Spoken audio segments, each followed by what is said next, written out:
Last time. The Vedic Age and Caste. India's first great empire would rise upon that old social order. In 322 BC, the Maurya dynasty rose in northern India, one of the largest empires in ancient Indian history. History Episode 24. Classical Era. The Maurya Empire. Part 1. Chandragupta. The empire begins. Chandragupta's origins remain unclear. In youth, he raised an army against the ruling Nanda dynasty. Beside him stood an advisor, Kautilya, traditionally also called Chanakya. He carried deep knowledge of statecraft and strategy. The Arthashastra is traditionally attributed to Kautilya. A vast treatise on statecraft, economics, diplomacy, and war. Around 322 BC, Chandragupta overthrew the Nanda dynasty and founded the Maurya Empire. Later, Chandragupta faced the forces of Seleucus in the northwest, a Hellenistic ruler who inherited Alexander's eastern territories. After the conflict, the two reached an agreement. Seleucus ceded territory. Chandragupta sent war elephants, and diplomatic ties began. The treaty with Seleucus secured the Maurya Empire's northwestern frontier. No major conflict arose there for decades afterward. After this treaty, the Greek envoy Megasthenes resided in Pataliputra. He recorded observations of India, partially preserved but valuable. In his later years, Chandragupta is said to have embraced Jainism and abdicated the throne. Part 2. How the empire was governed. The Maurya Empire ran on a vast bureaucracy of tax collectors and provincial administrators.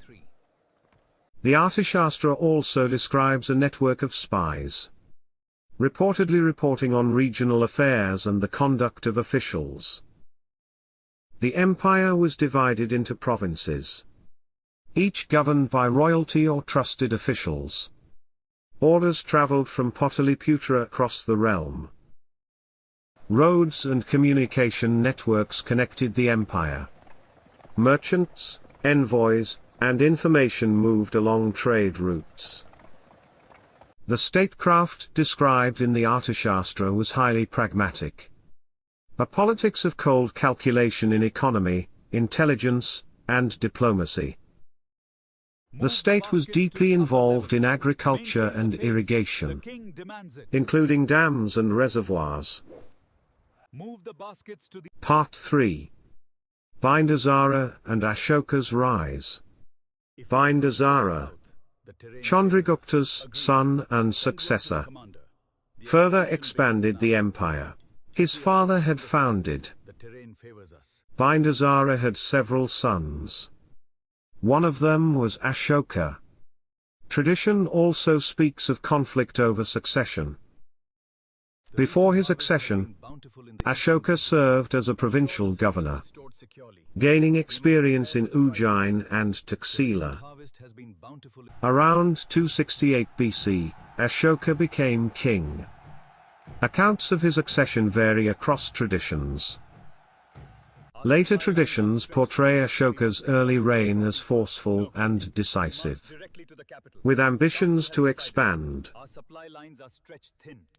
Part 4. The Kalinga War and the Turning Point.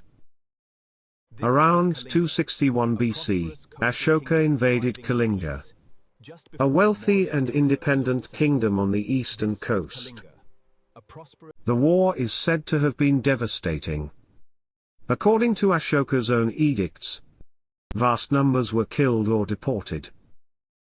Kalinga is said to have resisted fiercely, not falling easily despite Mauryan military superiority.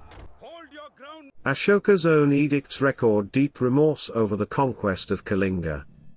He had won, but could not ignore the cost. After this, Ashoka is said to have turned to Buddhism, placing Dharma at the center of his rule. It would be inaccurate to call Buddhism a state religion under Ashoka. He pursued tolerance toward many faiths. The Kalinga War marked the Maurya Empire's military peak. After this war, the empire reached close to its greatest extent. But it was also a turning point in the empire's philosophy of rule. Ashoka began seeking a different path. Part 5. Dharma and the Edicts. Ashoka had his principles carved on rocks and pillars across the empire, reaching even distant frontiers. We call these the Ashokan Edicts, among the most significant surviving public proclamations from the ancient world. Most edicts were inscribed not in Sanskrit, but in regional forms of Prakrit, to reach more people. In some regions, edicts were also inscribed in Greek and Aramaic, reaching people of different linguistic backgrounds. The edicts were erected across the empire, even in distant frontiers. Their reach itself revealed the scale of the empire. The edicts urged less violence, protection for animals, and respect for elders. A ruler's moral message to his people. Ashoka ordered medical care for people and animals, medicinal herbs, and roadside wells and trees.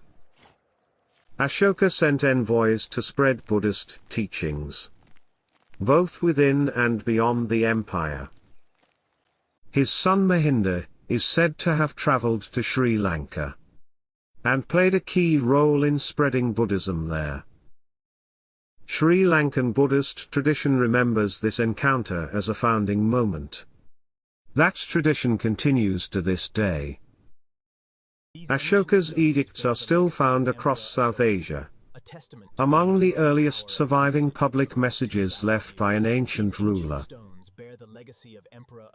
Part 6. Decline and Legacy. Around 232 BC, Ashoka died. After his death, the Maurya Empire gradually began to weaken. Succession disputes and regional independence movements followed. Holding the vast empire together grew increasingly difficult. Around 185 BC, the last Maurya king was assassinated by his own general. The Shunga dynasty took his place. The Maurya Empire lasted for nearly 140 years, but left a deep mark on Indian history. The very idea of a unified empire was new. For the first time, much of the Indian subcontinent came close to being held within a single political order. The Buddhist expansion Ashoka supported continued after the empire fell, spreading across Asia. Next time, Ashoka and the spread of Buddhism, tracing the message of his edicts and how it reached the world.